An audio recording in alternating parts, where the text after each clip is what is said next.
الحمد للہ رب العالمین والصلاة والسلام علی سید الانبیاء والمرسلین اما بعد فاعوذ باللہ من الشیطان الرجیم بسم اللہ الرحمن الرحیم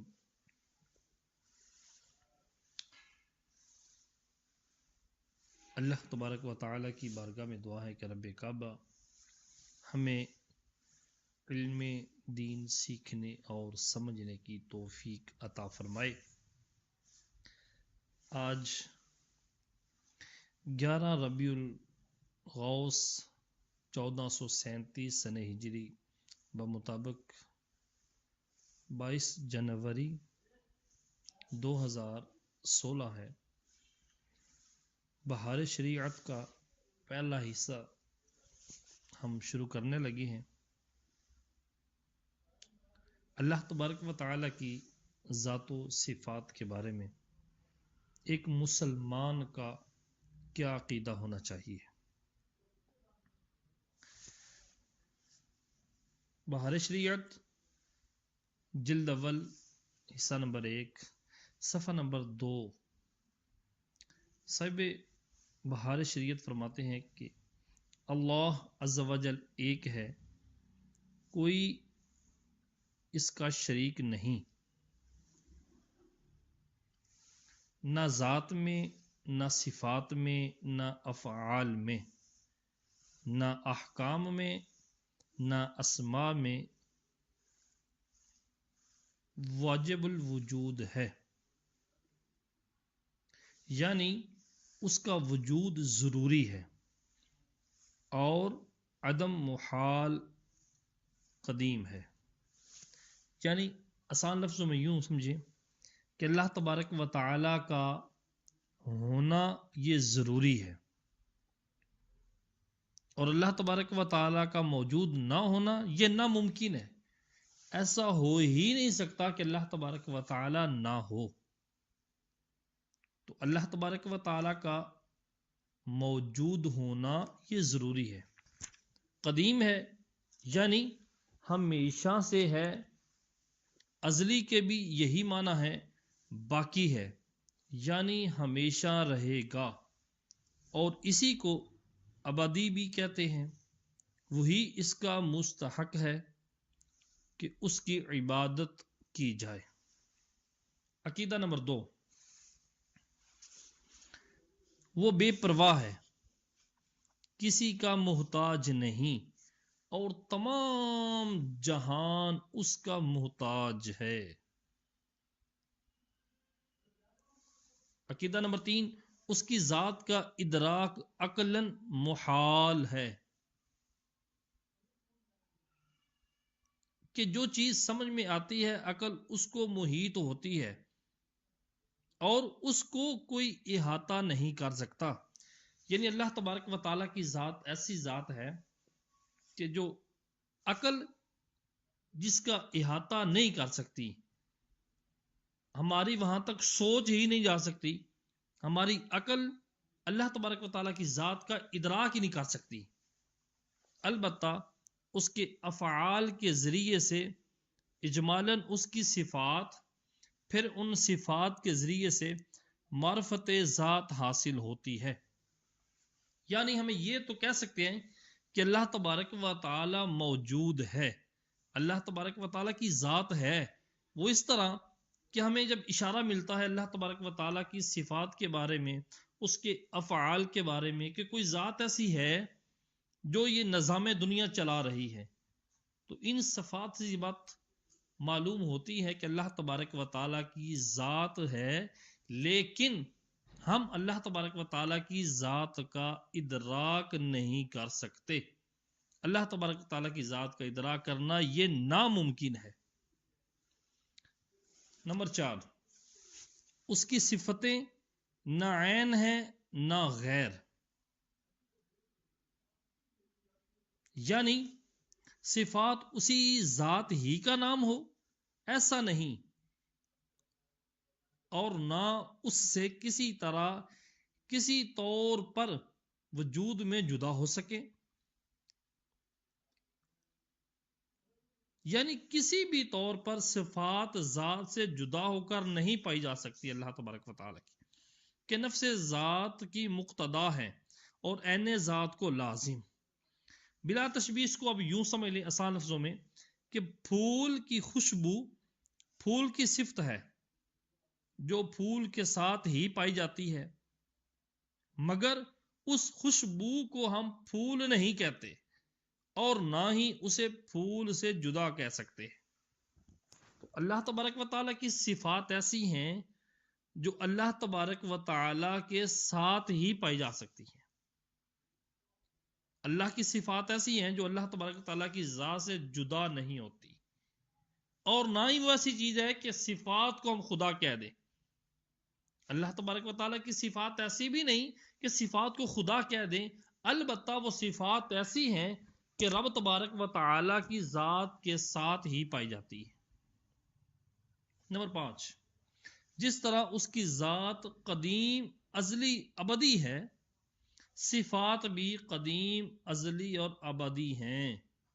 اللہ تبارک و تعالیٰ ہمیشہ ہے، ہمیشہ رہے گا، اسی طرح اس کی صفات بھی ہمیشہ سے ہیں اور ہمیشہ ہی رہیں گی۔ نمبر 6، اس کی صفات نہ مخلوق ہیں نہ زیر قدرت داخل۔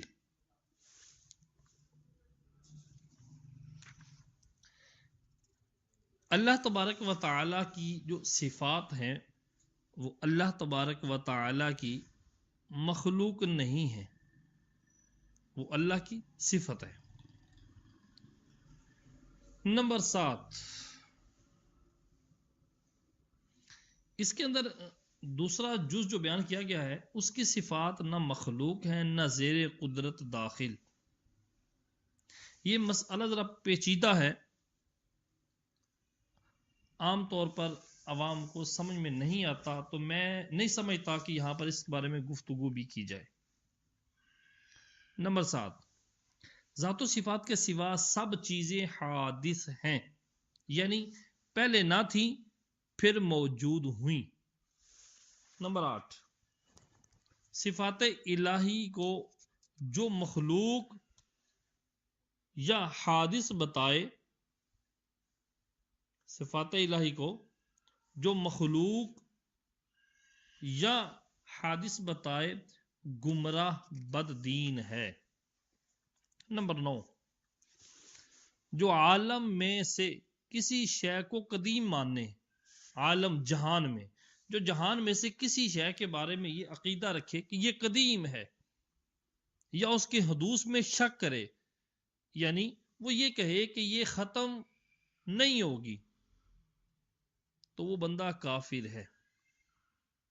دنیا کے اندر، جہان کے اندر جس بندے کا یہ عقیدہ ہو کہ یہ چیز قدیم ہے، شروع سے ہی ہے، یا یہ حادث نہیں ہوگی، یہ ختم ہونے والی نہیں ہے، جو انسان یہ عقیدہ رکھے وہ کافر ہے۔ نمبر 10، نہ وہ کسی کا باپ ہے نہ بیٹا، نہ اس کے لیے بیوی جو اسے باپ یا بیٹا بتائے یا اس کے لیے بیوی ثابت کرے کافر ہے، بلکہ جو ممکن بھی کہے گمراہ بد دین ہے۔ نمبر 11، وہ حی ہے یعنی خود زندہ ہے اور سب کی زندگیاں اس کے ہاتھ میں ہیں، جسے جب چاہے زندہ کرے اور جب چاہے موت دے۔ نمبر 12، وہ ہر ممکن پر قادر ہے، کوئی ممکن اس کی قدرت سے باہر نہیں۔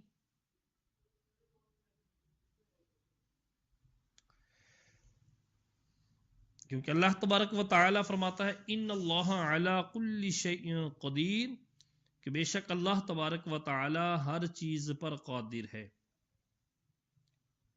اللہ تبارک و تعالی جس چیز کو چاہتا ہے اس پر اللہ تبارک و تعالی قادر ہے۔ جو چیز محال ہے اللہ عز و جل اس سے پاک ہے کہ اس کی قدرت اسے شامل ہو کہ اسے محال کہتے ہیں، جو موجود نہ ہو سکے اور جب مقدور ہوگا تو موجود ہو سکے گا، پھر محال نہ رہا۔ اسے یوں سمجھو کہ دوسرا خدا محال ہے، یعنی نہیں ہو سکتا، تو یہ اگر زیر قدرت ہو تو موجود ہو سکے گا، جب موجود ہو سکے گا تو محال نہ رہا، اور اس کو محال نہ ماننا وحدانیت کا انکار ہے۔ یوں ہی فنائے باری محال ہے، اگر تحت قدرت ہو تو ممکن ہوگی، اور جس کی فنا ممکن ہو وہ خدا نہیں، تو ثابت ہوا محال پر قدرت ماننا اللہ عز و جل کی الوہیت سے ہی انکار کرنا ہے۔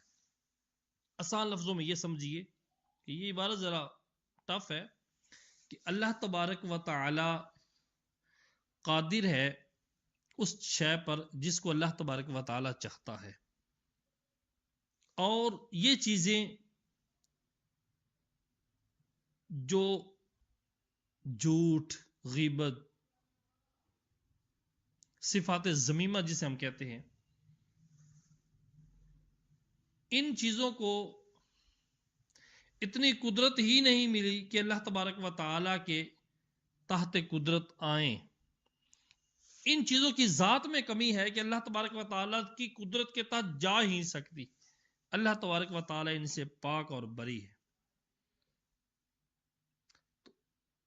کہیں یہ ذہن میں نہ آ جائے کہ اللہ تبارک و تعالیٰ کی قدرت کم ہے کہ اللہ جھوٹ نہیں بول سکتا، اللہ تبارک و تعالیٰ کی قدرت کے اندر کمی ہے کہ اللہ تبارک و تعالیٰ غیبت نہیں کر سکتا۔ معاذ اللہ، معاذ اللہ، ایسا عقیدہ رکھنا کفر ہے۔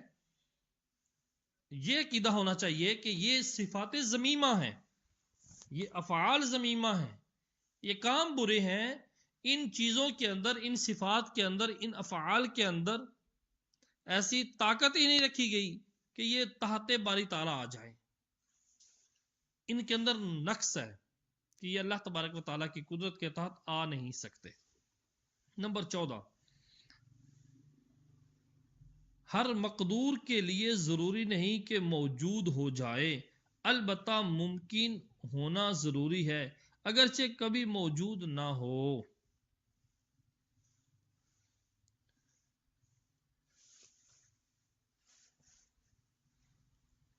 مقدور کے لیے ضروری نہیں کہ وہ موجود ہو جائے، یعنی جس پر قدرت ہے ضروری نہیں کہ وہ پایا بھی جائے، البتہ ممکن ہونا ضروری ہے۔ جب مقدور کہہ دیا تو مراد یہ ہے کہ جس پر قدرت ہو تو اس کا ہونا یہ ضروری نہیں، البتہ ممکن ہے کہ وہ موجود ہو اگرچہ کبھی نہ بھی ہو۔ نمبر 15، وہ ہر کمال و خوبی کا جامع ہے اور ہر اس چیز سے جس میں عیب، نقصان ہے، اللہ تبارک و تعالیٰ پاک ہے، یعنی عیب و نقصان اس میں ہونا محال ہے، ناممکن ہے، بلکہ جس بات میں نہ کمال ہو نہ نقصان وہ بھی اس کے لیے محال، مثلا جھوٹ، دغا، خیانت، ظلم، جہل، بے حیائی وغیرہ عیوب اس پر قطعاً محال ہے۔ اور یہ کہنا کہ جھوٹ پر قدرت ہے، بہی معنی کہ وہ خود جھوٹ بول سکتا ہے، محال کو ممکن ٹھہرانا اور خدا کو عیبی بتانا بلکہ خدا سے انکار کرنا ہے، اور یہ سمجھنا کہ محالات پر قدرت قادر نہ ہوگا تو قدرت ناقص ہو جائے گی، باطل محض ہے۔ کہ اس میں قدرت کا کیا نقصان؟ نقصان تو اس محال کا ہے کہ تعلق قدرت کی اس میں صلاحیت ہی نہیں۔ نمبر 16، حیات، قدرت، سننا، دیکھنا، کلام، علم، ارادہ اس کی صفات ذاتیہ ہیں، مگر کان، آنکھ، زبان سے اس کا سننا، دیکھنا، کلام کرنا نہیں، کہ یہ سب اجسام ہیں، جسم ہیں، اور اجسام سے وہ پاک ہے، ہر پست سے پست آواز کو سنتا ہے، ہر باریک سے باریک کو کہ خوردبین سے محسوس نہ ہو وہ دیکھتا ہے، بلکہ اس کا دیکھنا اور سننا انہی چیزوں پر منحصر نہیں، ہر موجود کو دیکھتا ہے اور ہر موجود کو سنتا ہے۔ اللہ تبارک و تعالی نے قرآن پاک کے اندر ان صفات کا واضح ذکر فرمایا کہ اللہ لا الہ الا هو الحی القیوم وهو علی کل شیء قدیر ان اللہ هو السمیع البصیر وکلم اللہ موسی تکلیما ان اللہ قد احاط بكل شیء علما ان اللہ یحکم ما یرید ان ربک فعال لما یرید۔ عقیدہ نمبر 17،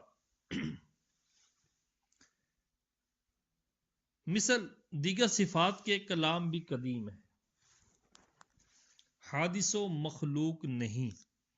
جو قرآن عظیم کو مخلوق ماننے، ہمارے امام اعظم و دیگر ائمہ رضی اللہ تعالی عنہم اجمعین نے اسے کافر کہا، بلکہ صحابہ کرام رضی اللہ تعالی عنہم اجمعین سے اس کی تکفیر ثابت ہے۔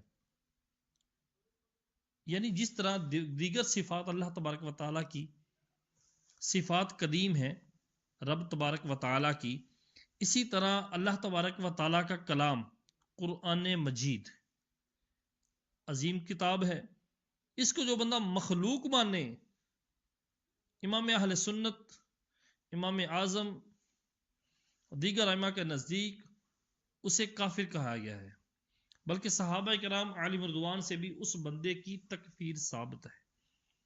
عقیدہ نمبر 18، اس کا کلام آواز سے پاک ہے، اور یہ قرآن عظیم جس کو ہم اپنی زبان سے تلاوت کرتے، مصاحف میں لکھتے ہیں، اسی کا کلام قدیم بلا صوت ہے، اور یہ ہمارا پڑھنا لکھنا اور یہ آواز حادث، یعنی ہمارا پڑھنا حادث اور جو ہم نے پڑھا قدیم، اور ہمارا لکھنا حادث اور جو لکھا قدیم، ہمارا سننا حادث اور جو ہم نے سنا قدیم، ہمارا حفظ کرنا حادث اور جو ہم نے حفظ کیا وہ قدیم۔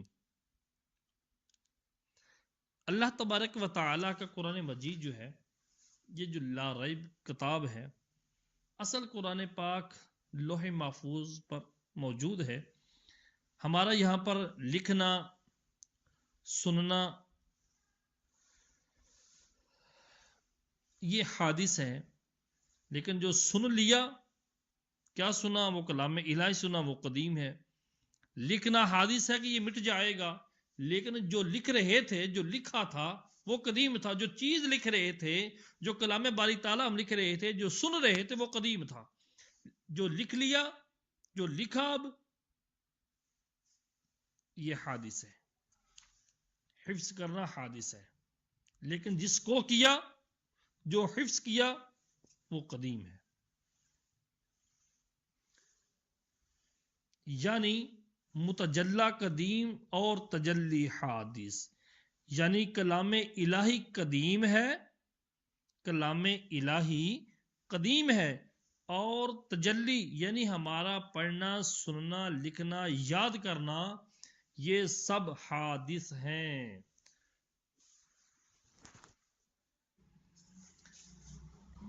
یہ جو صفات بیان کی، انہیں کو اللہ تبارک و تعالی نے قرآن پاک کے اندر بھی بیان فرمایا ہے، یعلم ما فی السماوات والارض ویعلم ما تسرون وما تعلنون واللہ علیم بذات الصدور وعنده مفاتح الغیب لا يعلمها الا هو ويعلم ما في البر والبحر وما تسقط من ورقة إلا يعلمها ولا حبة في ظلمات الأرض ولا رطب ولا يابس إلا في كتاب مبين۔ عقیدہ نمبر 19، اس کا علم ہر شے کو محیط یعنی جزیات، کلیات، موجودات، معدومات، ممکنات، محالات سب کو ازل میں جانتا تھا اور اب جانتا ہے اور ابد تک جاننے گا۔ اشیاء بدلتی ہیں اور اس کا علم نہیں بدلتا۔ دلوں کے خطروں اور وسوسوں پر اس کو خبر ہے اور اس کے علم کی کوئی انتہا نہیں۔ یعنی اللہ تبارک و تعالی کا علم جو ہے وہ بھی ازلی اور ابدی ہے۔ اللہ تبارک و تعالی جزیات کو، چھوٹی سی چھوٹی چیز کو، جز کو، اور کلیات کو، بہت بڑی چیز ہو جو موجود ہے یا معدوم ہے، ہو چکی ہے یا ہوگی، ممکن ہے یا محال ہے، اللہ تبارک و تعالی سب کو ازل میں جانتا تھا اور اب بھی جانتا ہے۔ چیزیں بدلتی ہیں لیکن رب تبارک و تعالی کا علم نہیں بدلتا۔ دلوں پر جو وہم گزرتے ہیں، جو شک گزرتے ہیں، جو خیالات گزرتے ہیں، اللہ تبارک و تعالی ان سے بھی باخبر ہے اور اس کے علم کی کوئی انتہا نہیں۔ نمبر 20، وہ غیب و شہادت سب کو جانتا ہے۔ علم ذاتی اس کا خاصہ ہے۔ وہ شخص علم ذاتی، غیب خواہ شہادت کا غیر خدا کے لیے ثابت کرے وہ کافر ہے۔ جو بندہ کہے کہ علم ذاتی کسی نبی کو یا کسی ولی کو حاصل ہے، یا علم ذاتی کا کوئی کروڑواں حصہ بھی کسی کے لیے ثابت کرے، وہ کافر ہے۔ کیوں؟ کیونکہ علم ذاتی اللہ تبارک و تعالی کا خاصہ ہے، اور خاصہ کیا ہوتا ہے؟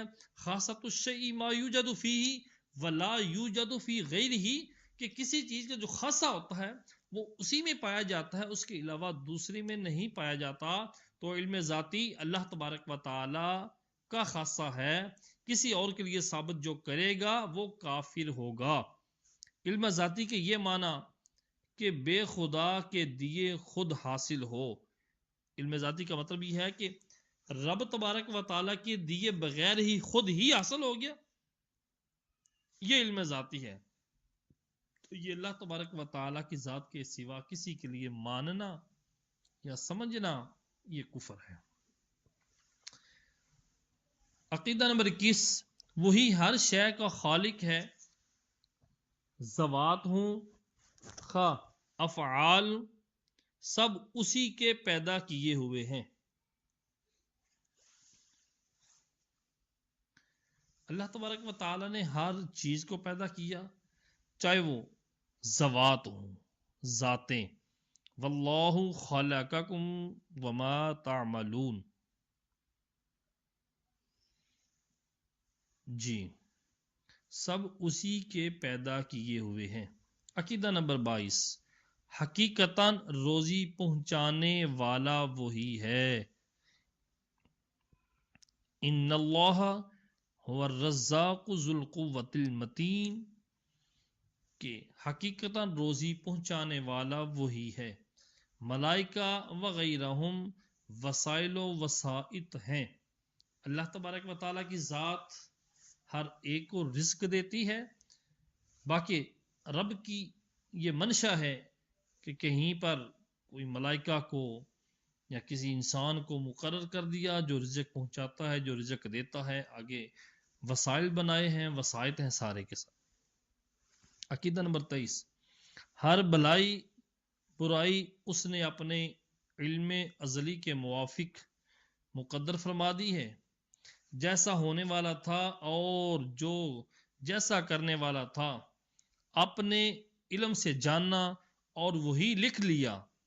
تو یہ نہیں کہ جیسا اس نے لکھ دیا ویسا ہم کو کرنا پڑتا ہے، بلکہ جیسا ہم کرنے والے تھے ویسا اس نے لکھ دیا۔ زید کے ذمہ برائی لکھی اس لیے کہ زید برائی کرنے والا تھا، اگر زید بھلائی کرنے والا ہوتا وہ اس کے لیے بھلائی لکھتا، تو اس کے علم یا اس کے لکھ دینے نے کسی کو مجبور نہیں کیا۔ تقدیر کے انکار کرنے والوں کو نبی کریم صلی اللہ تعالی علیہ وآلہ وسلم نے اس امت کا مجوس بنایا ہے۔ تو جو لوگ کہتے ہیں کہ اللہ تبارک و تعالی نے لکھ دیا، اب ہم کیا کریں، تو لکھا تھا وہ تو ہونا ہی تھا، تو ہم مجبور ہیں، ایسا عقیدہ رکھنا غلط ہے۔ اللہ تبارک و تعالی کے لکھے نے کسی بندے کو مجبور نہیں کیا کہ تو یہی کر، بلکہ رب تبارک و تعالی نے اپنے علم ازلی سے وہ لکھا جو انسان کرنے والا ہے۔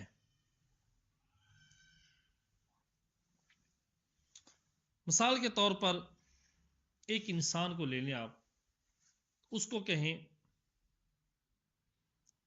کہ مجھے بتاؤ، میں ایک کمرے میں بند ہو جاتا ہوں، تم اپنے نالج کے مطابق، اپنے علم کے مطابق مجھے بتاؤ کہ میں کس دروازے سے کمرے سے باہر آؤں گا۔ اب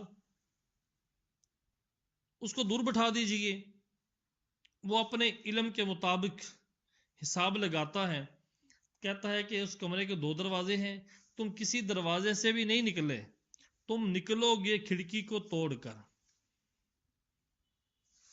اب ہوا کیا کہ جب بندے نے کمرے سے نکلنے کا ارادہ کیا تو وہ کھڑکی سے نہیں نکلا، کسی دروازے سے نہیں نکلا، یوں سمجھیں کہ وہ چھت پھاڑ کر باہر آ گیا۔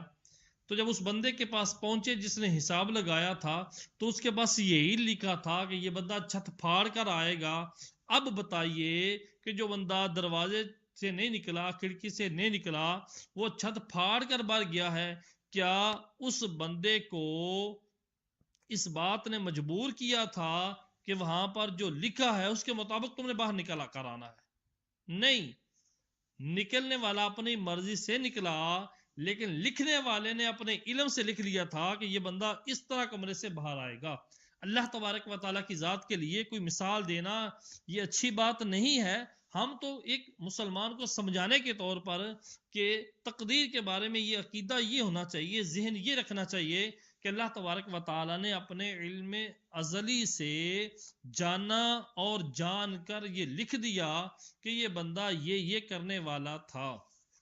صلو علی الحبیب صلی اللہ تعالی علیہ وآلہ وسلم۔ عقیدہ نمبر 24، قضا 3 قسم ہے: مبرم حقیقی۔ مبرم حقیقی کی تعریف یہ ہے کہ علم الہی میں کسی شے پر معلق نہیں۔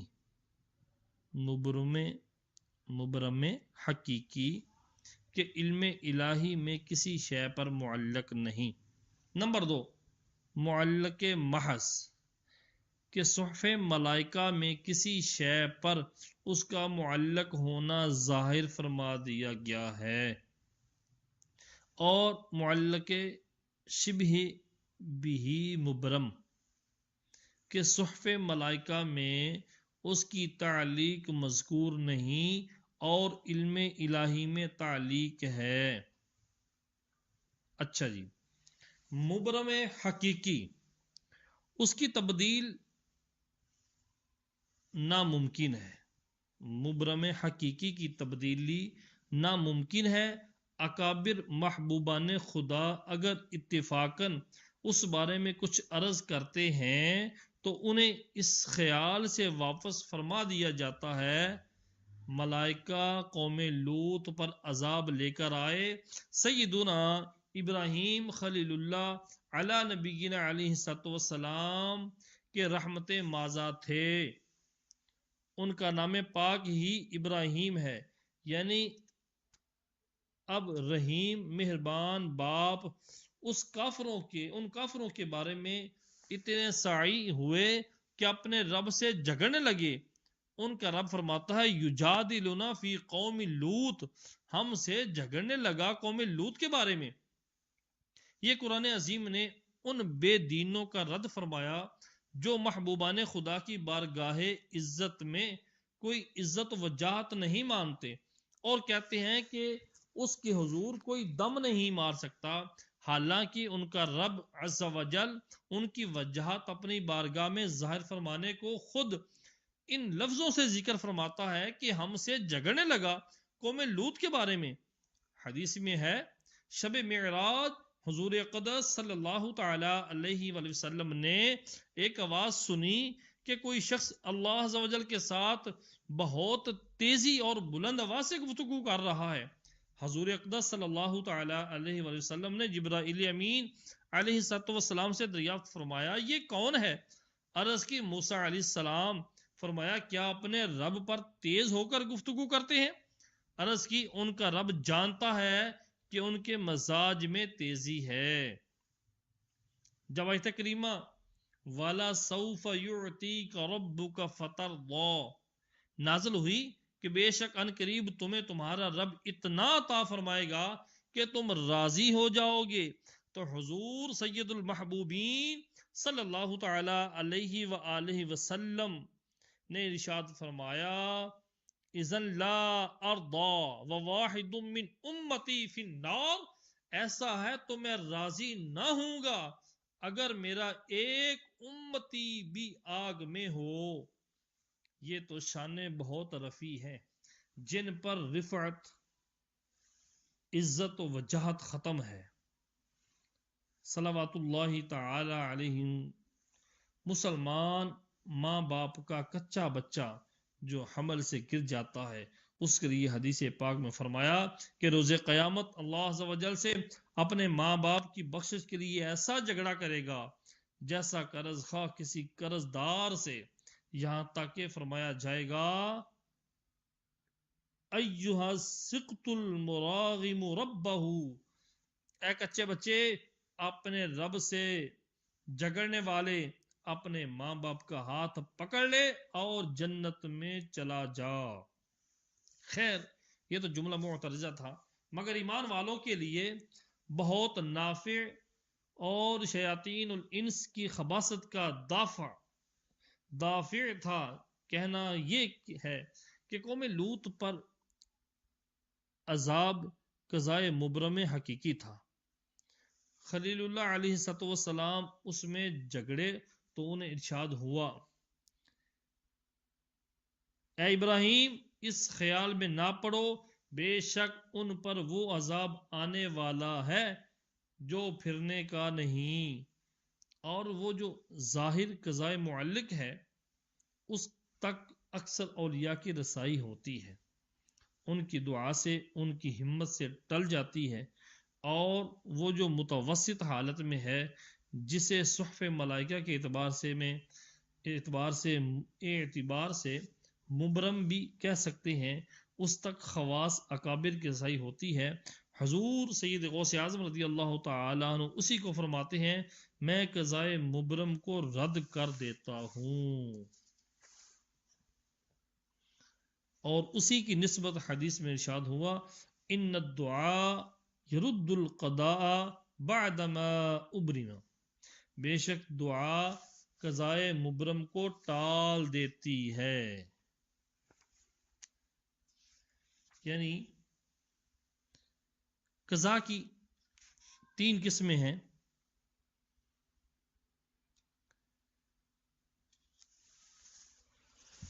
قضائے مبرم حقیقی ہے، اور دوسری معلق محض، اور تیسری معلق شبہ بھی مبرم۔ تو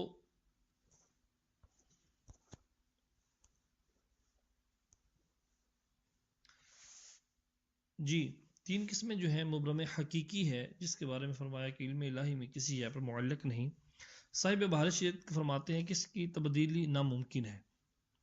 اکابر محبوبان خدا میں سے اگر کوئی اتفاقاً اس کے بارے میں کہہ بھی دے تو اللہ تبارک و تعالی ان کو فرما دیتا ہے کہ اے ابراہیم اس کی طرف نہ پڑھو، جیسا کہ قرآن پاک میں اللہ تبارک و تعالی نے فرمایا کہ ابراہیم اس خیال میں نہ پڑو، بے شک ان پر وہ عذاب آنے والا ہے جو پھرنے کا نہیں۔ اور باقی جو قضا ہے وہ اولیاء کے عرض کرنے سے اللہ تبارک و تعالی ٹال دیتا ہے. قضاء معلق اکثر اولیاء کی رسائی ہوتی ہے،